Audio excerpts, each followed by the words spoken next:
Chiefs got off the schneid. How did they keep it going? Is this season salvaged? Mostly. That's today on Locked On Chiefs. From the land of the free and the home of the Chiefs, this is the Locked On Chiefs podcast. Welcome in, Chiefs. Came to a special edition of Live for Matt's appearance this week from ChiefsDigest.com. Matt Derrick joins us. We appreciate you joining us as well. Thanks for making us your first listen here on the Locked On Podcast Network, your team every single day. We're brought to you today by FanDuel. Right now, new customers can bet just $5, and if your bet wins, you get $300 in bonus bets applied right now across the app. Go get it. We have a lot to go through. Finally off the roll. Everyone should be happy about this, except maybe Russell Wilson. We'll talk more about that later coming up. We will get to the repercussions, but we have to talk about, is this turnaround real? Is this season salvaged? There's debate there. How would they keep the momentum going? That's coming a little bit later in the show, and we will end up on where do you go from here? How do you take it up to the next level? Matt's going to give us his insight from inside the building. We're going to go through my crazy speculations. If you don't know us all, Matt runs Chiefs Digest and 41 is the Mike podcast. I'm Ryan Tracy, the founder of Rogue Analytics and Performance Consulting, as well as NFL33.com and RGRFootball.com. And the guy bringing it up for all the cap numbers, quarterback stats, the things that you need to know, and a special teams enthusiast, if I can steal that term, Matt. Oh, boy. Chris Clark is on the man. That's everybody's just using enthusiast now. Wow. That's Chris Clark over there from KC Chiefs Corner. Welcome in. I think this is going to be a fun one because finally you have something to talk about, Matt, that isn't doom and gloom. Getting that W and being able to do a couple of things that I think were really pertinent certainly does look at turning that game around. But now keeping that momentum, I think, is another task that you have to be able to train the young guys to put that aside and rebuckle down. So my question to you is, getting that first dub, is that a season salvaged? Are they just back on the train and ready to roll? Or do you think that there's more to keeping it on the rails right now? Yeah, this, someone said it to me last week, and I completely 100% co-sign that this wasn't a must win, but it was a have to win. I mean, there's a subtle difference there. I mean, hey, was the Chiefs season going to be over if they didn't beat the Giants? No. But if they didn't beat the Giants, was it going to be an indication that there were some serious things wrong? Even more so? Yeah.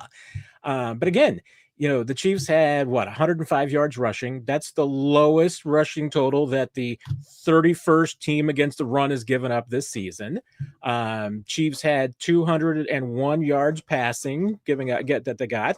That's the lowest total that the 28th ranked pass defense has allowed this season. I mean, the Chiefs won this game, but it was not a dominating performance. I mean, it was a winning performance against a really, really bad team. And it's not even so much what the Chiefs defense did against the Giants offense. They did what they had to do. I mean, couldn't do much more. I mean, they shut them down, took away everything that the Giants wanted to do. They couldn't run the football. They couldn't throw it deep. Once again, 10 out of 10, no notes on the defense. But the offense couldn't get the run established. I guess the best thing you could say, hey, they dominated the third downs, but again, they should have dominated third downs. The problem to me is that they didn't dominate the line of scrimmage when they had the football. They didn't really dominate the Giants secondary. They didn't dominate running the football. The backfield is still off. And so there's plenty to still fix. And now they're going up against a team that is a whole lot better than the New York Giants and the Baltimore Ravens. And if they come in with the same performance that they brought to New York, they're not beating the Baltimore Ravens. I mean, they have to continue to dial it up. And it goes further than that for me, because when you look at the Baltimore Ravens, they're going to be just as desperate as Kansas City is. They're 1-2. They've lost 2 games. They need to win this next game just as much as Kansas City is going to. But I think the thing that really sticks out to me, you talk about Kansas City not dominating. Patrick Mahomes changed that game with a defensive play. A defensive play. Don't get me wrong. He specifically threw the ball backwards. You don't want to do that. And he did it twice in what seemed like 5 plays. I know it was a few more than that, but it seemed like it was only a 5-play difference, throwing it backwards twice. something he doesn't generally do, but he saved that game with a defensive play by stripping the ball, taking it away from the Giants, because if the Giants recover that and they walk into the end zone, they're only like 5 yards away from the end zone at that point. They walk into the end zone. This game's completely different, and who knows how it ends.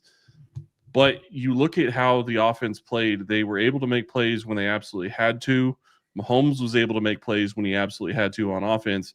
But the thing that sticks out to me is you look at how things are starting to come together in some ways. Offensively, they're still stagnant. They're not making the plays you want them to, and too many incompletions. But Mahomes is starting to get time. And, Matt, I think that's one of the things that stood out to me when you start looking at the offensive line.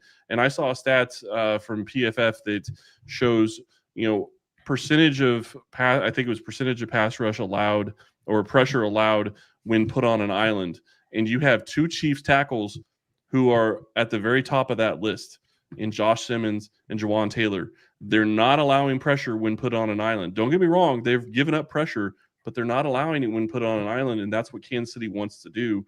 What have you seen from the offensive line and how it's kind of progressed over the past couple of weeks? Yeah, and the Jawan Taylor numbers are really interesting because, obviously right now everybody has their pitchforks out for Jawan Taylor.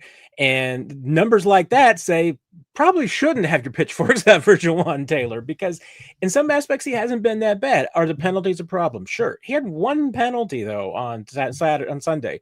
So are you going to live with one penalty? Sure, you are. Now, could he have been flagged for more? Maybe. So could be one of those things that, hey, you got away with it against the Giants. Maybe you won't get away with it against another team with another officiating crew. You don't know.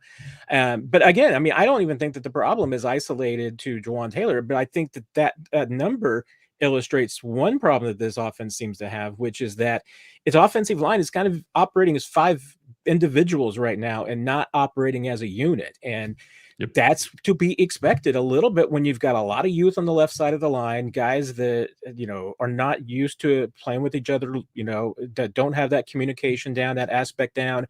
But I think both Kingsley and Simmons, for the most, are both used to playing by themselves. They're playing with new teammates, but they're also not used to some of the combos that they're seeing, some of the stunts, twists, all these moves that they're getting thrown at.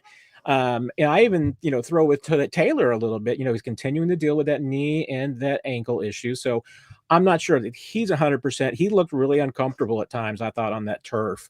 I think you're hoping for sure that if he's going to feel more comfortable on the grass back at Arrowhead. These are they somewhat excuses? Sure. And once again, the Chiefs don't need me to be making excuses. I see these more of just explanations for what you're seeing. And that, like I said, that's one aspect of it, is that sometimes you're not seeing what you think. Maybe that there's some previous bias sneaking in there, especially with Jawan Taylor, but it can be with some other guys too. Kingsley Suamataia, once again, not a lot of expectations out of him. So maybe, you're not seeing the growth that maybe he's showing from game to game, because I think he's been better each of these 3 games so far. Agreed. And Simmons, I think, is continuing to come along too. There's no criticisms there. Josh Simmons can walk on water right now, but he and Jawan's metrics are, when they're on an island, are not that far apart. And I think it just shows you, that one of them is the golden child and one of them is, everybody's wanting to cast out of the kingdom. And just sometimes you just have to look at things differently. But I think it stems back to the big picture, which is that I don't know that on the offensive line, the passing game, the run game, that this Chiefs group knows what its identity is, what they're best at, and what they're doing. I think because they expect that to change too when they get Xavier Worthy back and Rashee Rice back. Right now they're playing triage. They're, I think, game planning to just get back to where they want to be. And so that's a difficult way to play football sometimes. And if they do need to find out who they are, or more importantly, who they're going to be through this season, it is a process and you have to take a step forward. How do they gain the momentum? It's doing 3 things well, and one of them is in the defensive backfield. That's next.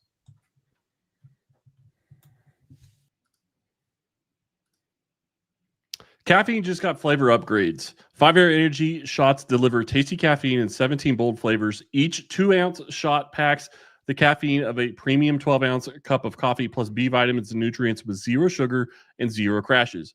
What I love most is how portable they are. Big taste, tiny shot. You can take it anywhere. You can get the boost that you need.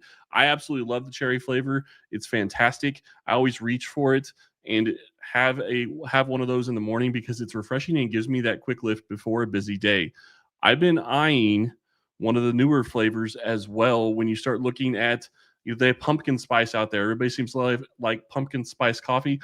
I'm really curious to see what the pumpkin spice 5-Hour Energy is like. It sounds like the next perfect one to try. Honestly, I love how fast it kicks in and that it's sugar-free, so I don't have to worry about crashing later. Enough with boring, flavorless caffeine. It's time to give your caffeine a flavor upgrade with 5-Hour Energy shots. Get the favorites you love or be bold and try something new in-store and online at www.5hourenergy.com or Amazon today.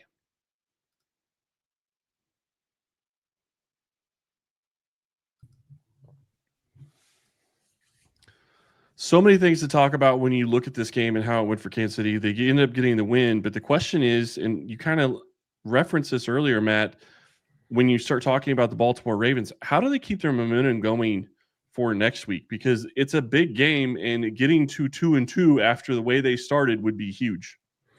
Yeah, I mean, let's face it. I mean, and give credit where credit's due. There was progress in the second half. The first half of that football game against the Giants was just awful. They were better in the second half. And, what was the difference? I mean, to a certain degree, I actually thought that they came out smart against the Giants in the first drive because it was pretty evident that Patrick Mahomes' mission on the first drive was just to come out on time, on schedule, get rid of the football quickly, and just get the ball to playmakers. Don't let the pressure time to get there. Try to get the ball out before the defense is really set. And he did a good job of that, but I think he was only 4 of 8 passing on that first drive. But there were some drops, there was misconnections, there were some issues there. And I just wondered, aloud even, just how long was that going to last? That, if Mahomes is out there delivering the ball on schedule and it's not working, how long is it going to be before he starts to get away from that? And I thought, especially, it started to evolve a little bit in the second quarter, but really in the entire second half, it turned more into if Mahomes could get the ball out on schedule, he was, but his second option was not always to just check it down and save the down and move forward. It was a couple of times, and it didn't necessarily work. I mean, he had a couple of backward passes to Pacheco, but I think those were both in the first half as a good example of, how his game evolves in the second half, because in the second half, he even had some plays that in the first 2 games of the season, he would have taken off running. And instead, he was looking downfield. He was keeping his eyes downfield. And that's when Patrick is pushing the ball, that's usually when he's at his best. It's not just always been Mahomes just drops back and 3.2 seconds, he unloads a deep ball. It's usually because he's waiting for the play to develop. He's keeping his eyes downfield and waiting for the opportunity. And obviously, there were a couple times against the Giants. There was the one play where he had 11 seconds dancing around before. And I think was that on the pass interference, the Hollywood Brown, that they got the 55-yard penalty. So, but again, that's Patrick's at his best with the deep ball when he's waiting for things to develop. Because again, this guy's one of the best in the biz when plays break down and keeping his eyes downfield and finding the opportunity. He's always been good at that. And I feel like he's gotten away from that. And he certainly did the first 2 weeks of the season. I thought the Chiefs this week against the Giants had to let Pat go be Pat. And in the second half, I think you saw that. You need to do that again against the Ravens. That's absolutely the same thing. I mean, I think there should certainly be a certain element of the game plan, which is get the ball out on time, on schedule. But if that's not there, then start looking downfield, because there can be opportunities. And this offensive line, if he trusts it, is it the best offensive line he's played behind? No. But are they showing the ability, even with just their one-on-one play, maybe not group play, but one-on-one play, are they showing the ability to at least give him time to move and to look downfield? They are, and he's kind of starting to lean into that a little bit. Let your playmakers go make plays. That's what it comes down to. And on the defensive side of the ball, they finally got turnovers. And I will say how you keep the momentum there is putting your players in position to do that more. And that means one thing in particular for me, 30 snaps is not enough for Chris Roland Wallace. He's got to be on the field more. I don't know if he's a true center field, deep safety, single high guy yet. but he certainly showed the skill set they've been missing at the safety position, Matt. And I think in order to produce some of those, whether it's him actually making the play or not, the threat of having a center field over the top, I think is something that can force some more turnovers. I want to see more of him in that combination. What do you think? Yeah, it was a really interesting game plan against the Giants because, you may have seen the stats from Next Gen Stats. I think that the Chiefs had 78% of the time on dropbacks, they were playing split safeties. So, you're playing different coverages on each side of the field. And the Chiefs have done that in the past. They've never done it to that level. And Steve Spagnuolo will tell you, I mean, they're a pattern matching team. So there's some things that they do a little bit differently than some other NFL teams, but they've never done it to that level. But to do that, you got to have a couple of things. And one is a bunch of safeties that can play. And Chris Rowland-Wallace and Jaden Hicks both saw a lot more time. Jaden Hicks played more snaps. And this was even true before Brian Cook got dinged up. He was playing more than Brian Cook was, which could be a sign of things to come. And I think it's a good sign because Jaden Hicks is going to be a really good player. But the other thing that you have to have, you couldn't do that without Nick Bolton. And the Giants game in particular, to me, that's why you're for the Chiefs. You brought Nick Bolton back and you paid him because you've got to have that communication with your Mike linebacker to keep the secondary organized and knowing what everybody is and what they're doing. And Nick Bolton had a great game. I mean, 14 tackles. He played his lights out against the Giants. And, whether or not you're using the same game plan against the Ravens, I imagine that they will do things a little bit differently. They're going to mix things up. You still know that Spags' motto is going to be similar to what he's had the last couple of weeks, though. It's him, the quarterback in the pocket, and don't let them beat you deep, and don't put the ball into the hands of Lamar Jackson and dare him to beat you. That's how they have typically kept Baltimore in check.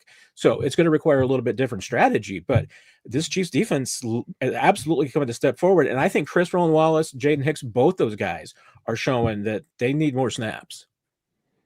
Well, and I love what you say about that because when you look at going up against this Baltimore Ravens team, you're going to be going against a great quarterback in Lamar Jackson, but I don't think that the weapons that Baltimore has is better than what the Eagles have. AJ Brown and Devontae Smith are better wide receivers than anything the Ravens have, in my opinion. So when you look at how that plays out, you have to feel pretty good about your secondary going against those guys. And you have Noel Williams, who I think continues to play better. Yeah, he's going to struggle a little bit as a rookie. He's going to have some issues, but I think he continues to look better and better each week. And you get him involved. You have, Trent McDuffie do whatever Trent McDuffie is going to do in your specific game plan. I like this matchup going against Baltimore. And when you put it in Lamar Jackson's hands, you also have to think that with Derrick Henry being the running back, that they're probably going to use Leo Chenal more, and maybe he's going to be a guy that's going to be spying Lamar Jackson. So looking forward and trying to get the momentum going into this next week, I think is going to be a huge deal. I'm really excited to see what they do and how they're going to go about doing it. When we get back, we're going to talk about where they go from here and what we can be expecting right after this.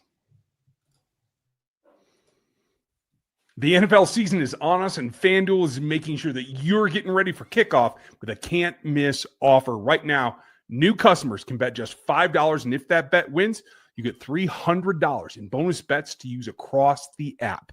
I love using FanDuel because it's all in one place, and the app is super simple to get after. Whether I want to do something ahead of time, put together a parlay, or whatever I'm looking for, jumping in live is even an option.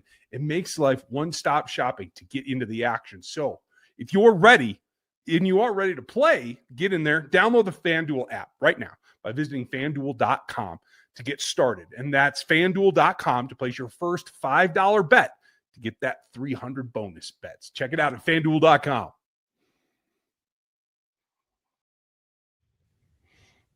Matt, I think it comes down to the next evolution of this team is to double down on a couple of things that we haven't mentioned yet. And that is, to your previous point, running the ball more effectively. I thought the play call count was actually a step forward. Got 10 touches for each running back. A couple of others that I think Brashard Smith is still not being utilized near as much as he needs to be. But I thought that was a step forward. Now, if you get into that groove, I felt like the offensive line could be helped by that as well. It felt like a little bit of, hey, I have to go do this. Andy Reid's arm was twisted to the point he had to call more run. is it something that you think they're actually able to grow in terms of the play percentage as I think they need to, and do you disagree that they should just start chucking it more? Yeah, it's really interesting. And I had this conversation earlier with someone as well today, Ryan, which is, what are the Chiefs doing right now? Are they running the same offense that they would be running if Rashee Rice and Xavier Worthy are out there? Or are they doing, like I kind of said earlier, are they triaging a bit, just, trying to, put together a semblance of an offense that's close to what they were doing? Or are they really just trying to modify it and pare it down to the talent that they have?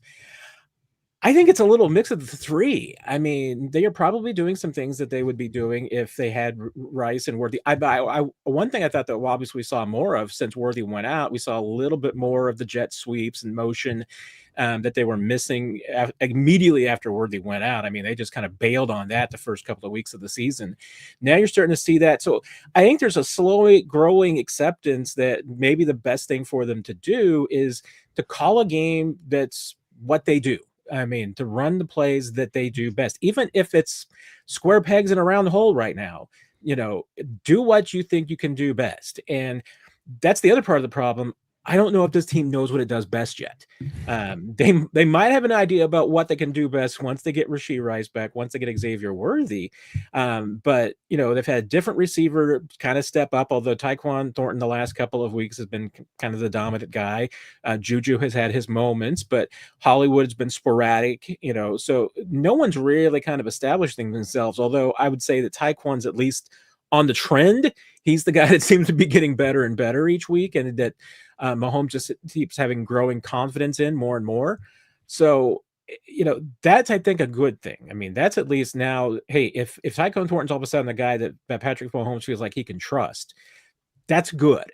But you're right. I mean, they're running the football, but it's not going anywhere. I mean, they've had a couple of plays, but even on Sunday night, the rusher with the longest play from scrimmage of the night was Nico Remigio on 11 yards on that jet sweep. So, and let's set aside. There's no bigger Nico stan in Kansas City than I've been for the last couple of years. So I'm not saying don't give Nico more touches. I'm always going to be pro that. He might not even be your best guy on jet sweeps, but you brought up Brashard Smith, and again, hey, okay, 2 touches, 6.5 yards rushing.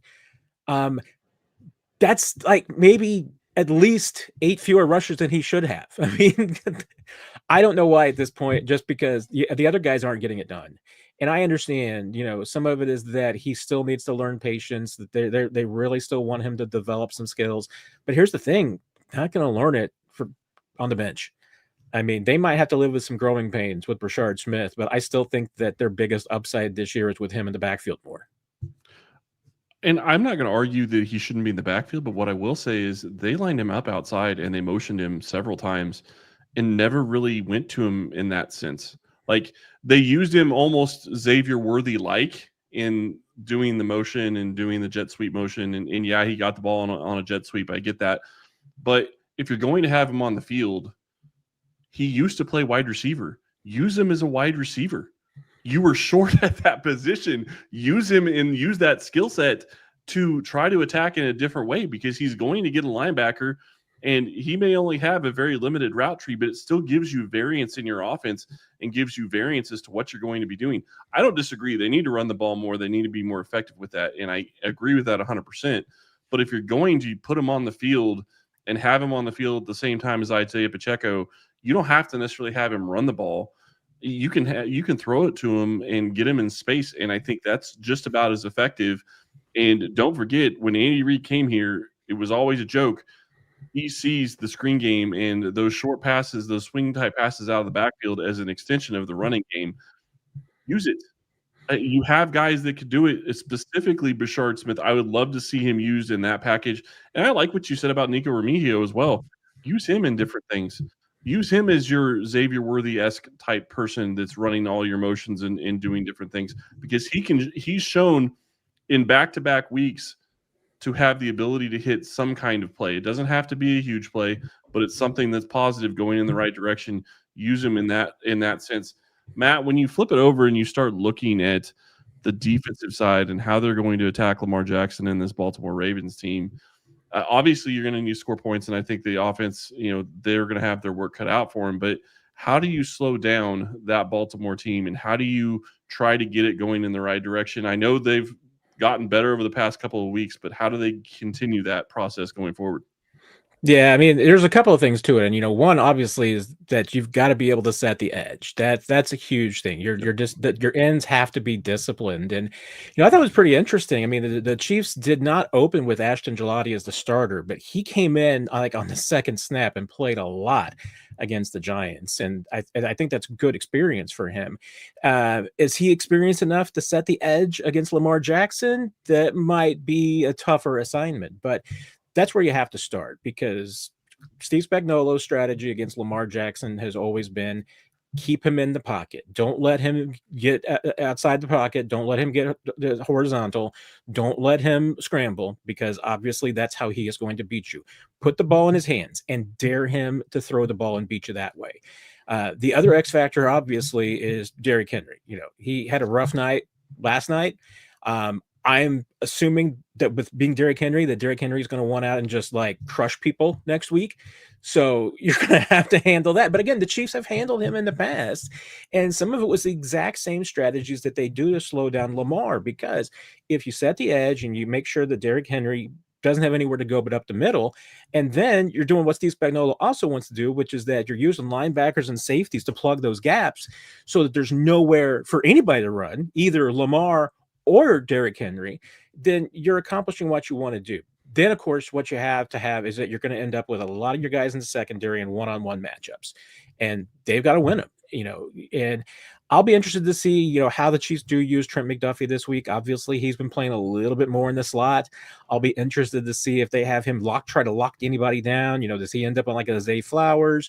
Do they have any specific, assignments like that? Or because I'll one thing I thought that was brilliant about the strategy that they used against the Giants, which is that, hey, Trent McDuffie's worst skill is defending the deep ball. And they put him in a spot where he didn't have to go deep against anybody against the Giants. They had their bigger guys like Noah Williams, like Jalen Watson. Those were the guys that were downfield, and all their safeties. They put Trent McDuffie in a spot where he didn't have to do that. Now, they don't need him to do the same thing this week. I think there's all of the Baltimore receivers I think he can handle. You don't have to worry necessarily about Lamar throwing a 55-yard bomb. That's not – you don't have to worry getting challenged that way, but – or if you do have like a Noah Williams playing more, is he going to get targeted? Because so far he's played 27 snaps, and the two teams that have gone against him have been looking for him. And if the Chiefs put him out, Lamar's going to be looking for him too.